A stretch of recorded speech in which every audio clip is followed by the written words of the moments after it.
What is going on, trainers? DrumVillain here, bringing you some more Pokemon Go PvP content. And before we jump into the video, we're going to be doing having a bit of fun with Trailblaze, Triple Trailblaze team. But I wanted to talk about something I haven't checked in face to face with you guys in a while. You've probably seen it already on Twitter or with other content creators and whatnot in the last couple of days. But there has been a large cheating exploit thing publicized in Go Battle League. PokeAK has been talking about it for a few of his most recent videos, and then it's got a bit more traction and more people are talking about it. Now, I didn't know this was a thing until just seeing PokeAK talk about it. And it's basically an exploit where you end up with a Discord bot that while you're battling, when you first come up to battle an opponent and it says, you know, you get the loading screen, you can see your sprite and the other trainer sprite, and it says battle starting, gives you their trainer name before you jump into the battle screen. At that point, the Discord bot's going to be able to tell you what your team is, like what the opponent's team is, sorry, and what movesets they're running. And also, apparently, when you're in mid-battle, if your opponent's throwing a charge move at you, it will tell you what charge move they're throwing, so you know whether they're baiting you or not, so you have to use a shield and stuff like that. It's really insane, the unfair advantage that this thing grants. And I'm not really sure what that's going to mean. I feel like fairly soon, Niantic's probably going to respond in some official sense. They have to. It's such a insane level of cheat, really. I'd put it on comparable, if not worse, than the Melmetal exploit that came out.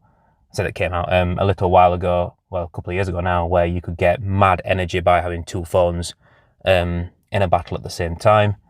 And at that point, Niantic shut down Go Battle League for, I can't remember if it was days or even like a week or two, while they addressed it and found a solution and a fix to stop people doing it.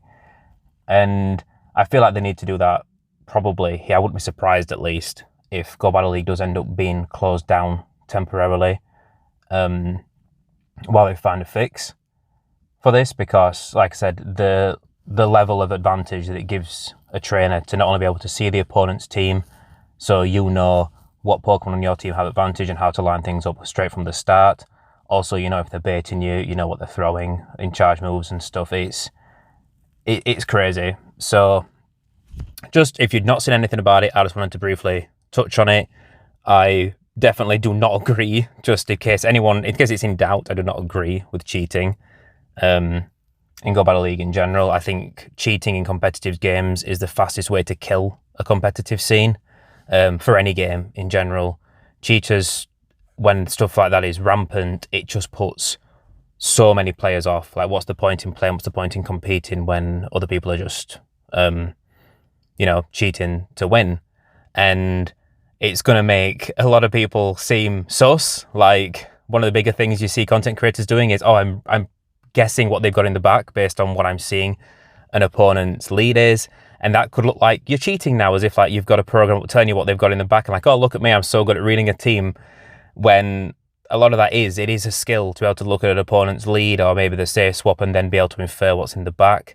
And oftentimes we get it wrong. You'll see me, I'll make a video and be like, oh, I'm predicting this is in the back, and nope, it's the entire wrong thing and it goes to pot. But it is going to create a lot of shit slinging in the community, I think, and I'm just looking forward to it getting resolved, ideally as fast as possible. But yeah, I just wanted to quickly check in with it, let you guys know that that's happening if you'd not seen it from other sources, and just to give you a bit of context, if, let's say, for some reason Go Battle League, if they do decide to shut it down temporarily and it becomes inaccessible, that's probably going to be why. But yeah, let's go on with the video. Like I said, we're having a fun video, Triple Trailblaze team, so let's jump into it. So yeah, guys, in today's video, we're taking a look at Trailblaze in the Ultra League. Now, originally, this video started out as me wanting just to try it on Ampharos as a safe swap, because Ampharos has always been a great safe swap in the Ultra League with Brutal Swing and Focus Blast and other such things. And I tried giving it Trailblaze and running Focus Blast alongside, and I got some fun one-shots with Focus Blast and didn't really get much use out of Trailblaze itself, and I ended up thinking, you know what, I'm just going to try putting it on all three Pokemon on a team and see if I can make the team work and just see how it goes, have some fun with it. And I ended up maxing a level 50 Sudowoodo that I have to give it Trailblaze, so I spent 500,000 dust on that for this video, and we're running Shadow Scizor and we're running Shadow Ampharos with Brutal Swing and Trailblaze. Sudowoodo's got Counter, Rockslide and Trailblaze. So on paper, amazing coverage fighting grass and rock. And then the Shadow Scizor is going to be running Bullet Punch, Night Slash and Trailblaze. If you haven't tried out Trailblaze yet, it's basically a Flame Charge clone. So comparable to Talonflame. Running Flame Charge, I suppose, is the most common user of it, where it's 65 damage. It buffs your attack by 1 stage. So that can really add up with that Volt Switch damage, especially on a Shadow Ampharos. Do I hard recommend this team? No, it's not the most meta team, but I'll tell you what, I've gone pretty neutral with it. I've kind of won as many games as I've lost, which isn't bad overall, I don't think. And it's a lot of fun to play with, you know. You throw opponents out, they're not expecting Shadow Scizor, Shadow Ampharos, and especially not Sudowoodo. People swap the wrong things into that sometimes because they're not expecting the fighting damage, or they're not expecting the grass coverage, or they're not expecting the rock moves. All right, we got an Alolan Muck on the lead. That's pretty good lead for Scizor because you're resisting that poison damage. You swap out into a Swampert, and despite us running all 3 Pokemon running a grass charge move, Swampert is still probably one of the bigger threats to this team just because it's going to outpace you still. Like, it outpaces all 3 of your Pokemon. The Hydro Cannon is going to get there faster than you get to Trailblaze, and that's going to put you in an awkward position because Scizor's quite squishy, Shadow Ampharos is pretty squishy, and Sudowoodo is going to get absolutely ruined by Hydro Cannon with it being weak to it. So it's still a bit of a sketchy situation. So even though we had a good lead with Muck here, we're going to choose to try and line up Sudowoodo with it, and we're just going to leave Scizor in and put some work in. So you're going to see we choose to let Scizor go down because of the situation we were in there. It was worth letting that move go through. They'd have outpaced us to the next charge move anyway. So we figure coming with Sudowoodo, get ahead on energy. They're going to swap back out aggressively to Muck, which is fine. This is the matchup we want Muck in. We don't really want it against the Ampharos. And we're just hoping that we end up with enough energy on whatever Pokemon lines up with Swampert to still just quickly take it out before it gets to another Hydro Cannon. So we're nearly at 2 Rock Slides here. We're going to take out this Muck. So if they choose to come back in with it, if it's the Swampert, we'll make it to a charge move. If it's not, it's a Mandibuzz, which is pretty good for us. That means we've got Ampharos on Mandibuzz, we've got Sudowoodo with some health left as well. But they're going to swap out to Swampert here, and it did leave with some energy. So it's going to snipe us down. We had a Brutal Swing. We had a Trailblaze here ready to go. Takes us out. Can Sudowoodo still clean up this game? We're going to counter down Swampert entirely and get to 2 Rock Slides. Well, we've got 1 Rock Slide and almost another one. Here, we throw the first one. Boom. Second one comes through. It is just going to be enough to take out this Mandibuzz, and we are going to somehow take the win against the Swampert that swapped in and really had nothing hard to counter it with. And that's one of the things. You run a fun team like this, you're just going to be on the back foot, but you're trying to figure it out, and it's quite a bit of fun to actually turn those games around, and you feel pretty good about it when it happens. Okay, Shadow Dragonite. This is why Scizor is on the lead out of these 3 Pokemon, to be honest, because I've seen a lot of Dragonite leads. And just having resistance to that dragon damage goes a long way. Yeah, Scizor's still pretty squishy, especially the Shadow variant, and we're still going to have to shield up. But that Night Slash coming through from you is going to be threatening to them. The Bullet Punches are really going to add up fast. And because they commit 2 shields here, if they throw again, which they do, we're going to let it go and just farm them down with Ampharos, get ahead on energy. And I believe in this matchup, we're still running Focus Blast rather than Brutal Swing, which is a shame because a Gengar comes in to see us. If we'd have had Brutal Swing, would have been absolutely laughing there because we could have taken them out before they get to a Shadow Ball or anything.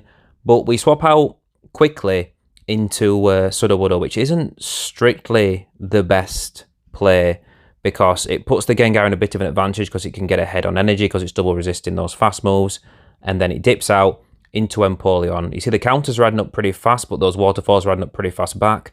We're going to take them out, but we are going to get farmed down, and this means the Gengar is going to get to a Shadow Ball and absolutely ruin our day. I think, honestly, in this situation, we should have just stayed with Ampharos against the Gengar, even though we didn't have Brutal Swing. We still throw the Trailblaze. They still have to throw pretty quick because the Volt Switches are adding up so much, and maybe we'd have still been able to win that last matchup against the Empoleon with Sudowoodo as well.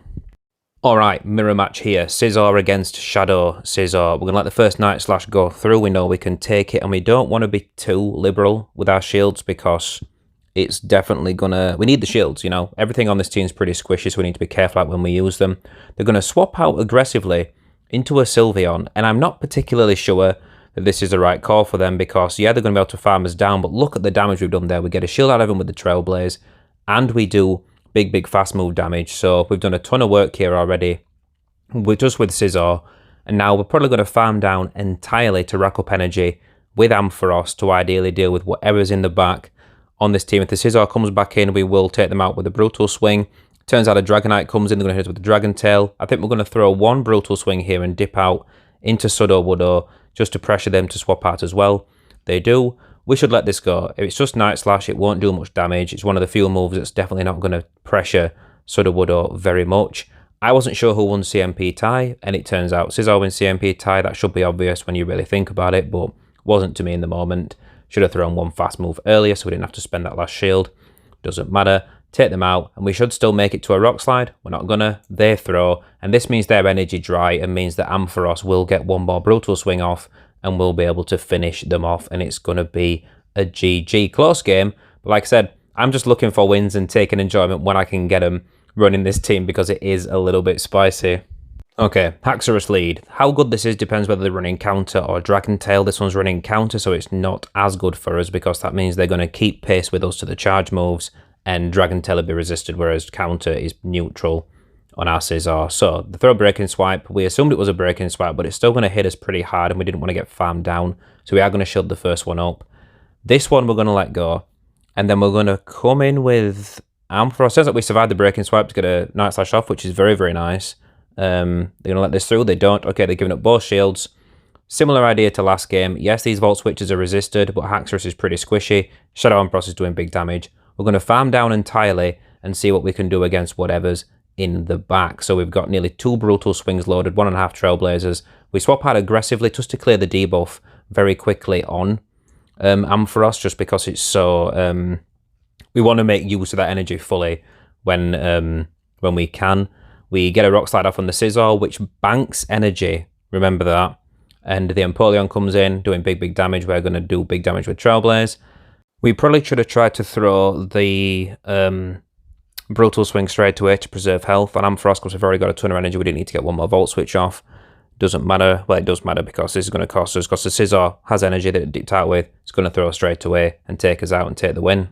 I do think Ampharos wins CMP tie against Empoleon, which I could be wrong, correct me if I am, but that means then we would have just taken one move from the Scizor and would have survived and would have won that game, so that was definitely our fault there to lose that match. Cresselia lead, fantastic for Scizor. You're resisting all the charge moves, resisting the fast moves, you've got super effective Night Slashes, and there's a few leads we've seen that tempt me to say that Fury Cutter is a better fast move to run on Shadow Scizor in this situation than Bullet Punch, but honestly I was so worried about Dragonites and Charmers. I really wanted to have something that could do a little bit of work on them if needed be. And, I mean, Bullet Punch is a great move, you know, it's fantastic. But a few of these matchups, I think, especially like the Swampert weakness, would be slightly alleviated more by having Fury Cutter rather than Bullet Punch. If you do decide to try this team, bear that in mind, consider it for yourself if you're not sure. This opponent's going to bring in Melmetal. We're going to swap out aggressively into Sudowoodo just because we didn't want farming down with Scizor. And we figure Melmetal's not too bad to play around in endgame situations, because if you put them in a situation where they have to throw superpower, then they're going to debuff themselves and it's going to be a lot easier to handle them. So we swap out aggressively into Sudowoodo and we pull out a Giratina, which seems like a nightmare matchup. Not half as bad as you think, because they're just throwing the Dragon Claws, the Shadow Claws and the Dragon Claws. Shadow Sneak, okay. Whatever they're throwing at us, it's not doing huge damage. Our Rock Slides are adding up pretty decently. Like, they're going to have to shield this up or go down. They choose to let it go down. So Sudowoodo takes the matchup against Giratina, which is kind of crazy. Would not have thought that. And you see this Melmetal comes in. It's their last Pokemon, and they already throw superpower. We've got a full health Ampharos in the back. We've still got a shield. We've still got Scizor. We get the attack buff on Scizor with the Night Slash as well, so we're really ramping up the pressure. They're still throwing superpowers to take us out. We shield up because we might as well preserve that boost and get some extra damage off, some extra Night Slashes off. And we're almost going to take them out just with Scizor, but we're just going to take one more Volt Switch from Ampharos to finish them off. And they're so debuffed at this point, they could have all the energy in the world and they wouldn't be able to take that win there. GG. Okay, now here's a chaotic matchup. Now we've got our Scizor on the lead against an Empoleon. Right, this thing's double resisting bullet punches, so we definitely want to get Scizor out of there. So we're going to swap into Sudowoodo, since Ampharos is our harder counter, which is taking super effective damage from the waterfalls.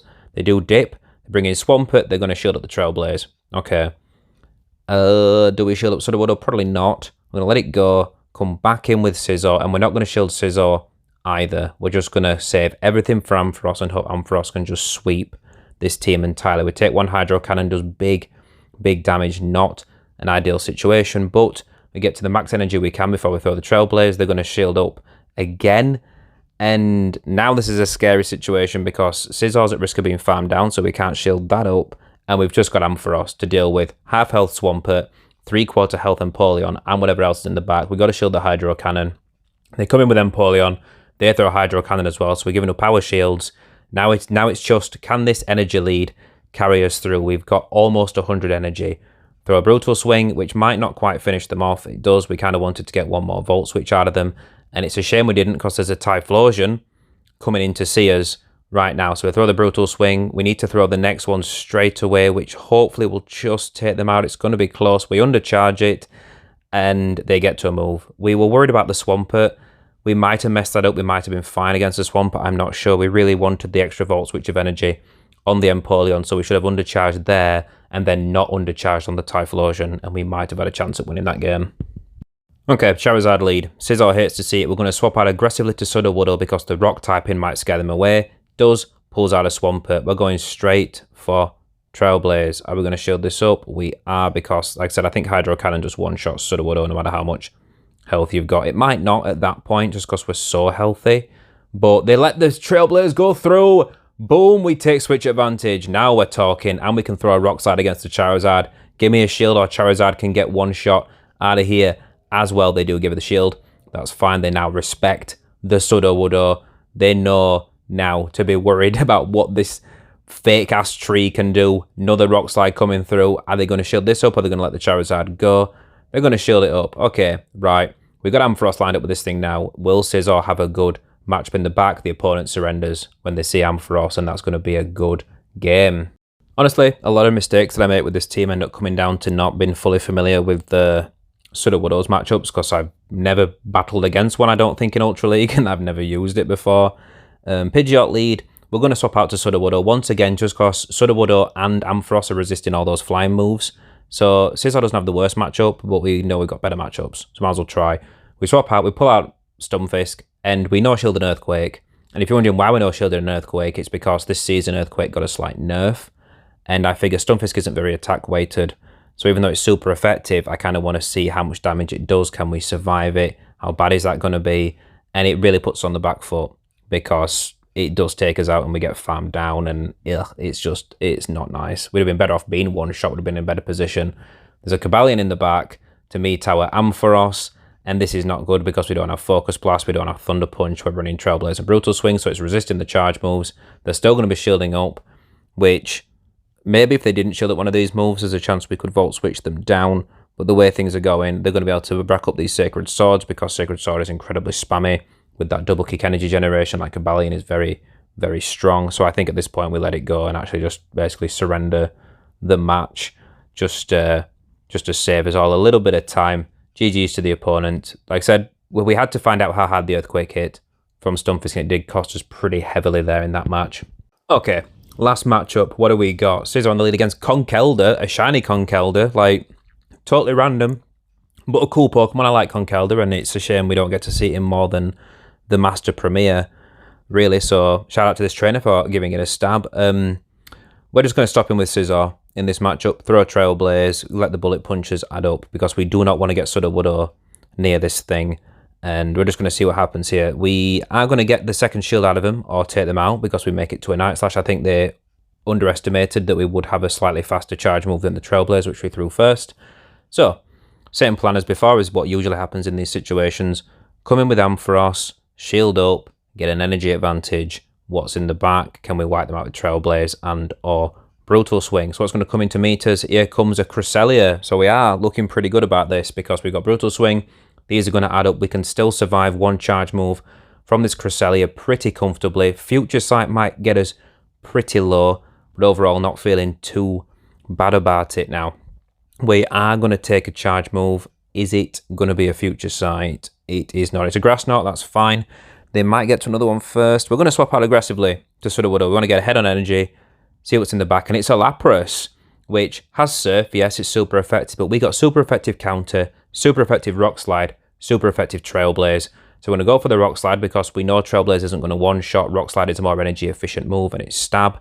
So we go for double Rockslide rather than the extra energy cost of the Trailblaze. We are going to take out this Lapras, and the Cresselia does not have the health to take out both Sudowoodo here and Ampharos. They're going to have to throw a move, then they're not going to have enough energy, and we can get one Volt Switch through, finish them off, and it's going to be a GG. In fact, not even a Volt Switch. We've got a Brutal Swing loaded. We're going to take the win.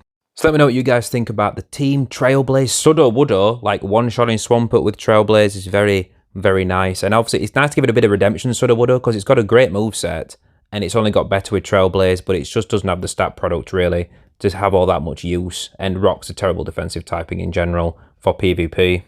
Also, I'll chuck a bonus boom in here for from a different matchup with a different team I was trying out. And as always, I will catch you absolute legends next time.